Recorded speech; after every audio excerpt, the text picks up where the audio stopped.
नमस्कार दोस्तों, स्वागत है आपका A to Z स्टोरीज अद्भुत ऑफिशियल पर। साधु संत फकीर गुरु रहबरों की सदा ही जय जयकार।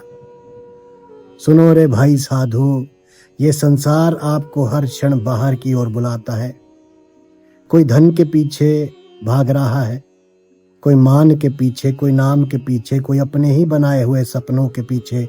पर जिसने अपने ही भीतर बैठे मालिक को खो दिया, उसने चाहे पूरी दुनिया जीत ली हो फिर भी वे खाली ही रहा। सिकंदर के हाथ खाली रह गए थे साधु जी। सतगुरु कबीर जी महाराज साहब कहते हैं, ये देह मिट्टी का घर है, ये मन चंचल हवा है और ये संसार एक सराय है। यहाँ कोई सदा ठहरा तो नहीं साधु जी। जो आया है वे जाएगा, जो खिला है वे मुरझाएगा, जो बना है वे टूटेगा। पर एक तत्व ऐसा है साधु जी, जो ना जन्म लेता है ना मरता है। उसी को पहचानना मनुष्य जीवन का उद्देश्य बताया गया है। सतगुरु कबीर जी महाराज साहब कहते हैं, मोह को कहाँ ढूंढे रे बंदे, मैं तो तेरे पास में। ना मैं देवालय, ना मैं मस्जिद, ना काबे कैलाश। साधु जी, परम सत्य किसी दूर देश में नहीं बैठा। यदि वे दूर होता तो पैरों से चलकर पहुंचा जा सकता था।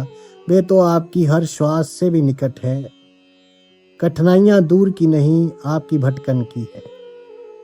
जैसे सूफियों ने कहा, फकीरों ने कहा, हर सांस जब सज्जन के लेखे लगा दी, तब जाके उसका दीदार हुआ। जैसे मछली सागर में जन्म लेती है साधु जी, सागर में तैरती है, और फिर भी यदि उससे पूछा जाए कि सागर कहाँ है तो वे उत्तर ना दे सके, वैसे ही मनुष्य परमात्मा में जीता है, उसी की सत्ता से सांस लेता है, फिर भी उसे खोजने के लिए दिशाओं में भटकता फिरता है। साधु जी, बाहर जाने का मार्ग और भीतर उतरने का मार्ग एक दूसरे के विपरीत है। बाहर जाना है तो आंखें खोलनी पड़ती है, भीतर जाना है तो चित्त को शांत करना पड़ता है। बाहर जाना है तो संग्रह करना पड़ता है, भीतर जाना है तो त्याग करना पड़ता है। बाहर जाना है तो दूसरों को बदलने की इच्छा होती है, किंतु जब भीतर जाना होता है तो स्वयं को देखना पड़ता है। मनुष्य ने बड़े बड़े नगर बिछा लिए, नदियों पर पुल बना लिए, आकाश तक को नाप लिया साधु जी, पर जिसने अपने ही मन को नहीं जाना, उसने अभी कुछ भी नहीं जाना। सतगुरु कबीर जी महाराज साहब कहते हैं, बुरा जो देखन मैं चला, बुरा ना मिलया कोई, जो दिल खोजा अपना तो मुझसे बुरा ना कोई।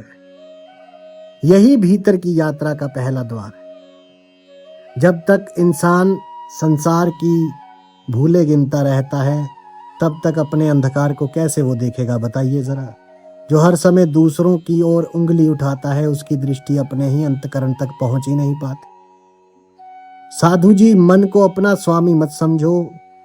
मन तो नदी की लहर है, कभी हंस लेती है, कभी रोना, कभी लोभ, कभी भय, कभी क्रोध, कभी मोह।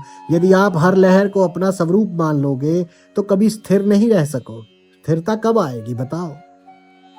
आप वे नहीं हो जो सोच रहा है, आप वे हो जो विचारों को आते जाते देख रहा है।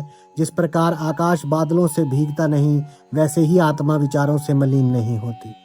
बादल आते हैं और चले जाते हैं, ऋतुएं आती हैं, बदलती हैं, दिन बदलते हैं, उम्र बदलती है, शरीर बदलता है, पर जो इन सब को देख रहा है वे तो साक्षी है और वे कभी नहीं बदलता साधु जी। उसी साक्षी को पहचानना ही तो साधना है। आप पूछते हो ध्यान किस प्रकार करें, तो साधु कहते हैं, पहले ये देखो साधु जी कि तुम भाग क्यों रहे हो। जो निरंतर भाग रहा है वे मौन को कैसे सुनेगा। नदी पहाड़ों से उतरती है तो बहुत शोर करती है, पत्थरों से टकराती है, झाग बनाती है, पर जिस प्रकार जैसे जैसे समुद्र के निकट पहुंचती है उसका वेग शांत होने लगता है। अंततः वे समुद्र में विलीन होकर अपना अलग अस्तित्व छोड़ देती। कतरा समुद्र से मिल जाता है तो समुद्र ही हो जाता है। मन भी ऐसा ही है साधु जी, जब तक वे इच्छाओं की चट्टानों से टकराता रहता है तब तक उसमें शोर है। जैसे ही वे अपने मूल की ओर लौटता है, मौन उतरने लगता है। याद रखो, मौन बनाना नहीं पड़ता, मौन तो आपका स्वभाव है साधु जी। शोर बनाया जाता है, इच्छाएं बनाई जाती हैं, अहंकार बनाया जाता है, पर आत्मा कभी नहीं बनाई जाती। वे तो पहले से ही पूर्ण है। सतगुरु कबीर जी महाराज साहब कहते हैं कि जब मैं था तब हरि नाही, अब हरी है मैं नाही, सब अंधियारा मिट गया दीपक देखा माही। बुल्ले शाह ने कहा, जब मैं रही ना मैं, तो वहां डेरा किया तय। जब तक मैं है तो वो कैसे आपको दिखेगा। जिस दिन मैं का अभिमान अहंकार पिघलने लगता है, उसी दिन भीतर का दीपक जल उठता है। साधु जी, बाहर की यात्रा समाप्त होने का नाम नहीं लेती। मन हर दिन नया बहाना बना लेता है, पहले धन और धन, फिर सम्मान, फिर परिवार, फिर समय। पर जिसने सत्य को टाल दिया उसने जीवन को ही टाल दिया साधु जी। इसलिए कहते हैं, आज ही अपने भीतर उतरना आरंभ करो, अभी इसी श्वास में, इसी क्षण में। साधु जी, मन बड़ा चतुर व्यापारी है। यह हर समय आपको किसी ना किसी सौदे में उलझाए रखेगा। कभी कहता है थोड़ा और धन जोड़ लो, फिर शांति मिलेगी। कभी कहता है थोड़ा और सम्मान पालो, फिर ध्यान करेंगे। कभी कहता है अभी समय नहीं आया। लेकिन जिसे अपने मालिक से मिलने के लिए भी समय नहीं मिला, उसके जीवन का सबसे बड़ा व्यापार तो घाटे में चला गया साधु जी। ये मन कभी वर्तमान में नहीं रहता, या तो बीते हुए कल की रात को देरता रहता है, या आने वाले कल के महल बनाता रहता है। और जो वर्तमान को खो देता है, वे परमात्मा के द्वार से स्वयं ही दूर चला जाता है। साधु जी, सदगुरु कबीर जी महाराज साहब कहते हैं, सत्य ना बीते हुए कल में है, ना आने वाले कल में, सत्य केवल इस जीवित क्षण में। जब आप पूरी जागरूकता से अपनी श्वास को देखते हो, तभी पहली बार आपको अनुभव होता है कि जीवन कितना सहज। श्वास भीतर आती है, देखिए, बिना किसी आग्रह, उसे आग्रह कहकर बुलाया नहीं जाता, वो अपने आप चलती है, बाहर चली जाती है बिना किसी शिकायत के। कभी श्वास ने ये नहीं कहा कि मैं केवल अमीर के शरीर में चलूंगी, गरीब के नहीं चलूंगी। कभी ये नहीं कहा कि मैं केवल ज्ञानी के भीतर रहूंगी, अज्ञानी के भीतर नहीं। वे सब में समान रूप से बहती है। यही परमात्मा का पहला संदेश है साधु जी। सदगुरु कबीर जी महाराज साहब कहते हैं, जहां भेद है वहां मन है, जहां समता है वही सत्य है। आप मंदिरों की सीढ़ियां चढ़ते हो, मस्जिदों में सिर झुकाते हो, तीर्थों की धूल माथे पर लगाते हो, ये सब श्रद्धा के मार्ग तो हो सकते हैं, पर यदि मन अहंकार से भरा है तो कोई भी तीर्थ आपको पवित्र नहीं कर सकता साधु जी। बुल्ले शाह ने कहा कि मक्के जा हज गुजारे तो नाम लिखा लिया हाजी, पकड़ तलवार दिलावर बन्यो तो नाम लिखा लिया गाजी। पर बुल्ले शाह अभी तो कुछ ना बन्यो, जो तुमने यार ना किया राजी। तो जब तक मन पवित्र ना हो, वो परमात्मा तुमसे राजी नहीं, तो जहां मर्जी चले जाओ, कुछ हाथ नहीं आने वाला। सदगुरु कबीर जी महाराज साहब इसको ऐसे कहते हैं, वो कहते हैं, माला फेरत जुग भया, फिरा न मन का फेर, कर का मन का छोड़ दे, मन का फेर। साधु जी, हाथ की माला बदलने से पहले मन की गांठ खोलो। यदि भीतर ईर्ष्या है तो उसे देखो, यदि भीतर क्रोध है तो उसे पहचानो, यदि भीतर लोभ है तो उससे मुंह मत मोड़ो। जिस रोग को स्वीकार कर लिया जाए उसके उपचार का मार्ग खुल जाता है, लेकिन जिस रोग को अस्वीकार कर किया जाए, स्वीकार ही ना किया जाए, तो उसका उपचार कैसे होगा बताइए। जिस रोग को छिपाया जाए वह भीतर ही भीतर बढ़ता रहता है साधु जी। लोग संसार से सत्य छिपाते हैं, ये उतना बड़ा अपराध नहीं, पर जो अपने आप से भी सत्य छिपाने लगे वे स्वयं से बहुत दूर चला जाता है, और उससे बड़ा कोई अपराध है ही नहीं।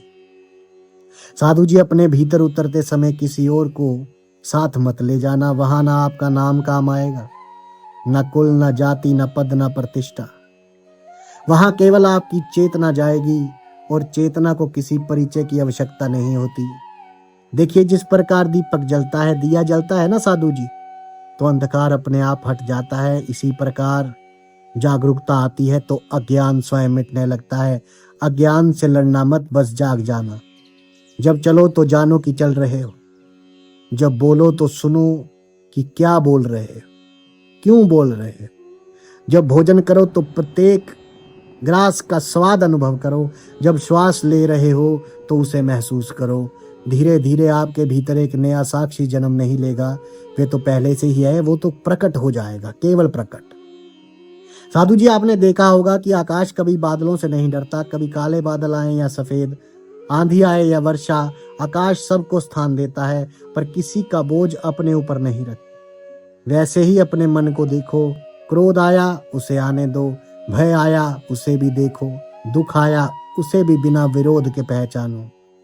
जो केवल देखता है वह धीरे धीरे मुक्त होने लगता है, क्योंकि देखने वाला कभी बंधन में नहीं पड़ता साधु जी। बंधन हमेशा उसी का होता है जो स्वयं को विचार समझ बैठता है। सतगुरु कबीर जी महाराज साहब कहते हैं, कस्तूरी कुंडल बसे मृग ढूंढे वन माही, ऐसे घट घट राम है दुनिया देखे ना। साधु जी, जिस सत्य को आप दिशाओं में खोज रहे हो वे आपके अपने ही हृदय में सुगंध बनकर बैठा है। हिरन अपनी ही नाभि की कस्तूरी के लिए जंगल जंगल भटकता है, मनुष्य भी वैसा ही है। जिस आनंद को संसार में खोज रहा है उसका स्रोत तो उसके अपने ही भीतर है। जो भीतर उतर गया उसने पा लिया, जो बाहर ही बाहर दौड़ता रहा वे थक गया और पहुंचा कहीं नहीं। साधु जी याद रखो, भीतर जाने वाला कोई नया मनुष्य नहीं बनता, वे केवल अपने वास्तविक स्वरूप को पहचान लेता है। और जिसने अपने उस वास्तविक स्वरूप को पहचान लिया, इसी पहचान से उसकी मुक्ति का आरंभ होगा। साधु जी, संसार को जीतने से पहले अपने मन को जानो, क्योंकि मन जीते तो जग जीत है, लेकिन अगर मन से हारे रहे तो कुछ भी हाथ ना आएगा, क्योंकि जिसने अपने ही मन को नहीं पहचाना उसकी हर जीत अंत में हार बन जाती है। साधु जी, ये मन कभी तृप्त होता ही नहीं। इससे एक वस्तु मिलती है तो दूसरी की चाह उठती है, एक इच्छा पूरी होती है तो 10 नई इच्छाएं जन्म ले लेती है। ये ऐसा पात्र है जो भरता नहीं, क्योंकि इसकी तह में अभाव का छेद है। इच्छाओं को मत मारो साधु जी। यहाँ सतगुरु कबीर जी महाराज साहब ये नहीं कह रहे कि तुम अपनी इच्छाओं को मारो, मत मारो, पहले उन्हें समझो। जिस दिन आपने देखा कि इच्छा आती है, कुछ देर ठहरती है और फिर चली जाती है, उसी दिन आप उससे अलग होने लगोगे। साधो, मन कहता है मैं और रूह कहती है, आत्मा कहती है वो। मन कहता है मेरा और प्रेम कहता है सभी उसी का। मुझ में मेरा कुछ नाही, जो कुछ है सो तेरा, तेरा तुझको सौंप दूं क्या लागे सो मेरा। यही अंतर बंधन और मुक्ति का है। जब तक मैं खड़ा है तब तक मालिक भीतर प्रकट नहीं होता। जिस दिन मैं झुक जाता है उसी दिन भीतर का द्वार खुल जाता है। सतगुरु कबीर जी महाराज साहब इसे साफ कहते हैं कि प्रेम गली अति सांकरी, तामे दो ना समाए, जब मैं था तब हरि नहीं, अब हरि है मैं ना। प्रेम की गली बहुत संकरी है, बड़ी भीड़ी है। वहां अहंकार और परमात्मा दोनों साथ नहीं रह सकते। या तो अपना सिर बचाओ या सत्य को पालो। आपको लगता है कि ध्यान करने के लिए जंगल चाहिए, पर्वत चाहिए, गुफा चाहिए। ऐसा नहीं है। यदि मन अशांत है तो हिमालय भी बाजार बन जाएगा, और यदि मन शांत हो गया तो बाजार भी तपोवन बन जाएगा। स्थान नहीं बदलना है, दृष्टि बदलनी है। साधु जी, दृष्टि बदलेगी तो सृष्टि बदलेगी। घर छोड़ने की आवश्यकता नहीं, झूठ छोड़ने की आवश्यकता है। संसार छोड़ने की आवश्यकता नहीं, आसक्ति छोड़ने की आवश्यकता है। देखिए, धन रखना पाप नहीं, लेकिन धन को पकड़े रखना, धन का उपयोग ना करना सही समय पर सही जगह, तो फिर धन का आपको अगर पकड़ लेना है, उसे संग्रह करते रहोगे, उसका सही उपयोग ना कर पाए सही जगह पर। देखिए कैसे कैसी दुनिया में हाल चाल चल रहे हैं कि नौजवान कहता है कि कुछ कर लूं इस धन का, तो जो बड़े हैं वो कहते हैं कि नहीं, जब हम चले जाएंगे तो तेरा ही तो है। अरे तब उसका क्या करेगा वो, बताओ जरा। आप तो स्वयं ही बंधन में पड़ गए और उसे भी बंधन में डाल दिया, उसकी जिंदगी का भी नुकसान कर दिया। सम्मान मिलना दोष नहीं, धन रखना पाप नहीं, कमाना पाप नहीं, लेकिन उसके साथ बंध जाना वो पाप है। सम्मान मिलना दोष नहीं, सम्मान का नशा तुम्हें अंधा कर दे, यही दुख का कारण है। धन सही जगह उपयोग हो जाए तो वो दुख नहीं बनता, किंतु धन अगर एकत्र करते रहो और ये सोचो कि हमारे जाने के बाद इसका कुछ हो जाएगा, तो वो आपको दुख ही देगा। साधु जी, कमल को देखो, वे कीचड़ में रहता है पर कीचड़ से भिगो नहीं पाता, लेकिन अगर वो कमल ज्यादा देर तक रह जाए तो वो मुरझा जाएगा। तो इसी प्रकार संसार में रहो, पर संसार को अपने हृदय का स्वामी मत बनने दो। जो भीतर जाग गया उसका जीवन बदल जाता है। वह कम बोलता है पर उसके शब्दों में करुणा होती है। वह कम क्रोधित होता है क्योंकि अब उसे अपने क्रोध का स्रोत दिखाई देने लगा। वह शिकायत कम करता है क्योंकि उसे समझ आ गया कि दुख का बीज बाहर नहीं, भीतर के अज्ञानता में किसी ने तुम्हारा अपमान किया, यदि तुम तुरंत जल उठे तो समझो आग पहले से ही भीतर थी। किसी ने तुम्हारी प्रशंसा कर दी, यदि तुम भूल गए तो समझो अहंकार पहले से ही भीतर बैठा था। दूसरे केवल तुम्हें तुम्हारा चेहरा दिखाते हैं साधु जी, वे आपको बनाते नहीं। इसलिए अपने जीवन में जो भी घटे उसे गुरु बना लो। दुख आए उससे सीखो, सुख आए उसमें मत सो जाना। हानि आए धैर्य सीखो, लाभ आए विनम्र रहो। हर घटना आपको भीतर ले जाने का निमंत्रण देती है। साधु जी, एक दिन ये शरीर मिट्टी में मिल जाएगा। जिस चेहरे को देखकर तुम इतने मोहित हो, वे भी समय की धूल बन जाएगा। जिस नाम पर आप इतना अभिमान करते हो, उसे भी समय भुला देगा। पर जिसने अपने भीतर के अमर तत्व को जान लिया, उसे मृत्यु भी स्पर्श नहीं कर सकती। इसलिए जागो, आज जागो, अभी जागो, क्योंकि अगला श्वास निश्चित नहीं साधु जी, पर यह श्वास आपके पास है। इसी श्वास में मालिक का द्वार है, इसी क्षण में सत्य है, और इसी वर्तमान में वे अनहद नाद गूंज रहा है, जिसे सुनकर संत साधु फकीर मुस्कुराते हैं, गुरु रहबर मुस्कुराते हैं, और संसार उसे मौन समझ लेता है साधु जी। इसलिए जागो, परमात्मा के सिमरन में रहो, मालिक कल्याण करेंगे। साधु संत फकीर गुरु रहबरों की सदा ही जय जयकार। आप सबके भीतर बसे उस परमात्मा को मेरा प्रणाम स्वीकार कीजिए। धन्यवाद। सत साहेब।